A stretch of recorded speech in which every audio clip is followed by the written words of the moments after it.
নমস্কাৰ, মোৰ নাম ৰাহুল আৰু মই এই চেনেলটোৰ জৰিয়তে সকলো ল'ৰা ছোৱালীকে গণিতৰ সকলো ধৰণৰ প্ৰব্লেম সলভ কৰাৰ কাৰণে সহায় কৰিম। এনেকুৱা যিকোনো এক্সাম হ'ব পাৰে, যেনেকুৱা কম্পিটিটিভ এক্সামো হ'ব পাৰে বা ক্লাছ 8, 9, 10ৰ গণিতৰ পৰীক্ষাও হ'ব পাৰে, সেইবিলাকৰ কাৰণে সহায় হ'ব। তো আজিৰ পৰা মই গোটেইখিনি ইয়াতে কভাৰ কৰিম। সকলো ধৰণৰ গণিত যিমান ধৰণৰ কুৱেশ্যন আছে সেই সকলো ধৰণৰ কুৱেশ্যন মই ইয়াতে সলভ কৰিম আৰু তাৰে ইজি কিছুমান ট্ৰিক দিম, যাৰ জৰিয়তে অতি সহজে সেই গণিতৰ প্ৰব্লেমবিলাক সলভ কৰিব পাৰি। এনে আমাৰ ক্লাছ হয়, ইয়াতে লাইভ ক্লাছ হয়। কিছুমানে যদি লাইভ ক্লাছ এটেণ্ড কৰিব খোজে, যেনেকুৱা ক্লাছ 8, 9, 10 এই তিনিটা ক্লাছত যদি ল'ৰা ছোৱালীবিলাকে লাইভ ক্লাছ আমাৰ এটেণ্ড কৰিব খোজে, তেতিয়াহ'লে বেলেগ মোৰ চেনেল এটা আছে, সেই চেনেলটোত মই ডিছক্ৰিপশ্যনত লিংকটো দি দিম।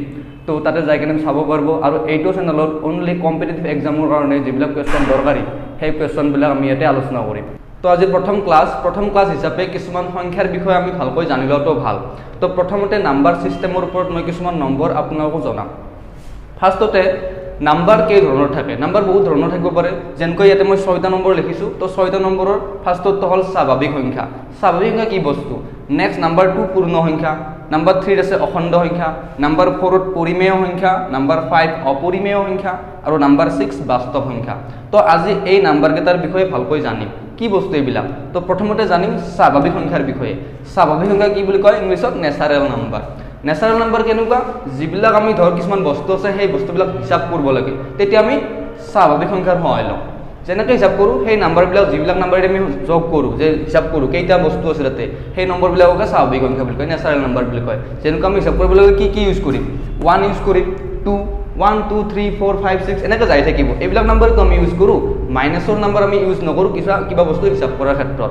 তো প্লাছৰ নাম্বাৰবিলাক 1ৰ পৰা এইফালে যিমান যাই থাকিব প্লাছৰ ফালে, যোগৰ ফালে, সেইবিলাক নাম্বাৰকে স্বাভাৱিক সংখ্যা বুলি কয়। মাইনাছৰখিনি নহয় আৰু 0টোও নহয়, যিহেতু বস্তু এটাও যদি নাই সিহঁতক কেনেকৈ হিচাপ কৰিবি। তো 0টো নহয়, 1ৰ পৰা এইফালে যিমান আছে চব প্লাছৰবিলাক নাম্বাৰবিলাক হ'ব।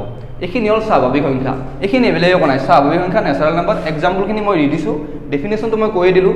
তো 1, 2, 3, 4, 5, 6 এনেকৈ যাই থাকিব। এইখিনি হ'ল স্বাভাৱিক সংখ্যা।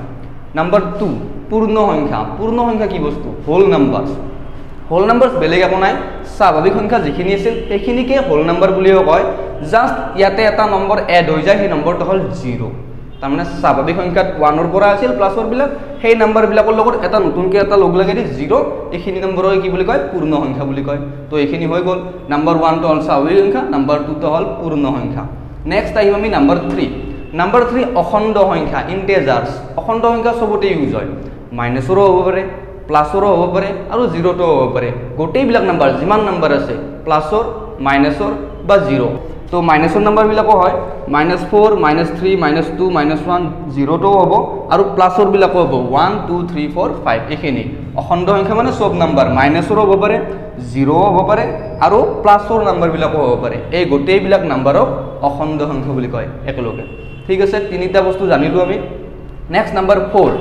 নেক্সট নাম্বাৰ 4ত কি আছে? পৰিমেয় সংখ্যা, ৰেচিঅনেল নাম্বাৰ। তো ৰেচিঅনেল নাম্বাৰ কি বস্তু? যিবিলাকক আমি p/q লিখিব পাৰোঁ। ডেফিনেশ্যনটো হ'ল যিবিলাক সংখ্যাক আমি p/q লিখিব পাৰোঁ সেই নাম্বাৰবিলাককে পৰিমেয় সংখ্যা বুলি কয়। p আৰু qটো কি হ'ব লাগিব? অখণ্ড সংখ্যা হ'ব লাগিব।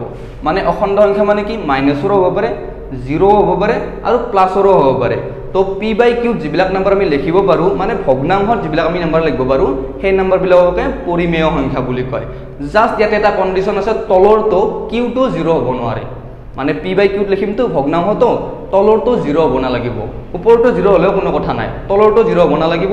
এইখিনিকে পৰিমেয় সংখ্যা বুলি কয়। যেনেকুৱা মই লিখি দিছোঁ এক্সাম্পলটো, 0টো হ'ব পাৰে, 0টো পৰিমেয় সংখ্যা হ'ব পাৰে, কাৰণ 0ৰ তলত কি থাকে? 1 থাকে। তো 0 কি হ'ল? 1 হ'ল। তলততো 0 হোৱা নাই, ওপৰতে 0 হৈ আছে, তো 0টো হ'ব পাৰিব। 1টো হ'ব পাৰে, 1ৰ তলতো 1 আছে।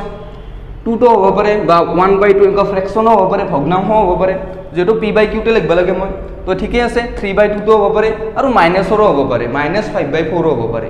ঠিক আছে, তো এইবিলাক নাম্বাৰক কি কয়? পৰিমেয় সংখ্যা বুলি কয়। নেক্সট আহিম আমি অপৰিমেয় সংখ্যা। পৰিমেয় ওলোটা, যিবিলাক সংখ্যাক p/q লিখিব নোৱাৰি সেইবিলাককে আমি অপৰিমেয় সংখ্যা বুলি কওঁ। ঠিক আছে, ইৰেচনেল নাম্বাৰ বুলি কওঁ। যেনেকুৱা এক্সাম্পল, ৰুট অফ হাৰৰ ভিতৰত যদি নাম্বাৰ থাকে, যদি ৰুট অফ হাৰৰ ভিতৰত কিবা নাম্বাৰ থাকে আৰু সেই নাম্বাৰটোক আমি বৰ্গ কৰিব নোৱাৰোঁ, যদি ৰুট অফ হাৰৰ ভিতৰত কিবা এটা নাম্বাৰ থাকে আৰু সেই নম্বৰটোক আমি বৰ্গ কৰিব নোৱাৰোঁ বা বৰ্গমূল উলিয়াব নোৱাৰোঁ, সেই নাম্বাৰটো যদি আমি বৰ্গমূল নাপাওঁ, তেতিয়াহ'লে সেই নম্বৰটোক ইৰেচনেল নাম্বাৰ বুলি কয়, অপৰিমেয় সংখ্যা বুলি কয়। যেনেকুৱা √2 ৰ বৰ্গমূল নাথাকে, তো √2 কি হ'ব? অপৰিমেয় সংখ্যা হ'ব। √3 যেনেকুৱা 3ৰ বৰ্গমূল নাথাকে, মানে স্কুৱেৰ ৰুটছ নাথাকে, তো √3 কি হ'ব?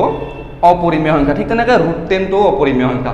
কিন্তু √4 যদি 4 থাকে সেইটো পৰিমেয় সংখ্যা হ'ব, কাৰণ 4ৰ বৰ্গমূল পাই 2, দুটা পূৰণ কৰিলে আমি 4 পাওঁ।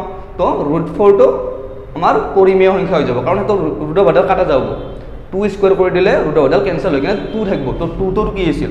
পৰিমেয় সংখ্যা আছিল।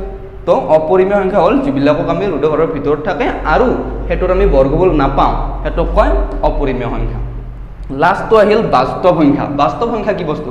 বাস্তৱ বেলেগ একো নাই, পৰিমেয় সংখ্যাবিলাক আৰু অপৰিমেয় সংখ্যাবিলাক দুটা লগ লাগেদি যিবিলাক নাম্বাৰ পাবি সেইটোকে কয় বাস্তৱ সংখ্যা, ৰিয়েল নাম্বাৰছ। তো ৰিয়েল নাম্বাৰছ চব থাকিব, 0 থাকিব কাৰণ এটা পৰিমেয় সংখ্যা, 1 থাকিব, 2 থাকিব, 1/2 থাকিব, এইবিলাক হ'ল পৰিমেয় সংখ্যা। তো পৰিমেয় সংখ্যাবিলাকো থাকে বাস্তৱ সংখ্যাত আৰু অপৰিমেয় সংখ্যাবিলাকো থাকে, যেনেকুৱা √2, √3 এইবিলাক। ঠিক আছে, তো এইখিনিকে বাস্তৱ সংখ্যা বুলি কয়। তো আজি আমি 6টা নম্বৰৰ বিষয়ে জানিলোঁ। এই 6টা নম্বৰ ভালদৰে ক্লিয়াৰ কৰি লোৱা, এইখিনি পাৰিলে লিখি ল'বা কাগজত, লিখি কেনে ভালদৰে তাতে বুজি ল'বা আৰু ভিডিঅ'টো ভালদৰে পজ কৰি কেনে চাই ল'বা, তেতিয়া ভালদৰে বুজি পাবা। এইখিনি নাম্বাৰ যদি বুজি পাইছা তেতিয়াহ'লে বাকী যিমান গণিত আছে আমি যেতিয়া কৰিম তেতিয়া বেছি প্ৰব্লেম নোপোৱা। তো আজি ফাৰ্ষ্ট ক্লাছ হিচাপে মই এইখিনি নাম্বাৰৰ কথা কৈ দিছোঁ, এইখিনি ভালদৰে বুজি লোৱা। নেক্সট ক্লাছত আমি কুৱেশ্যন আমি আৰম্ভ কৰিম, কুৱেশ্যনৰ এনচাৰ আমি চল্ভ কৰিবৰ কাৰণে চেষ্টা কৰিম। যদি ভাল লাগিছে ভিডিঅ'টো তেতিয়াহ'লে ছাবস্ক্ৰাইব কৰি থ'বা আৰু লগ বন্ধুৰ সৈতে শ্বেয়াৰ কৰি দিবা, যাতে সিহঁতৰো কম্পিটিটিভ এক্সামত যিবিলাক কুৱেশ্যন আহে সেইবিলাক কুৱেশ্যন পঢ়াটো সহজ হয়। তো আজিলৈকে এইখিনিয়ে আছিল। ভিডিঅ'টো যদি ভাল পাইছে লাইক কৰি দিব,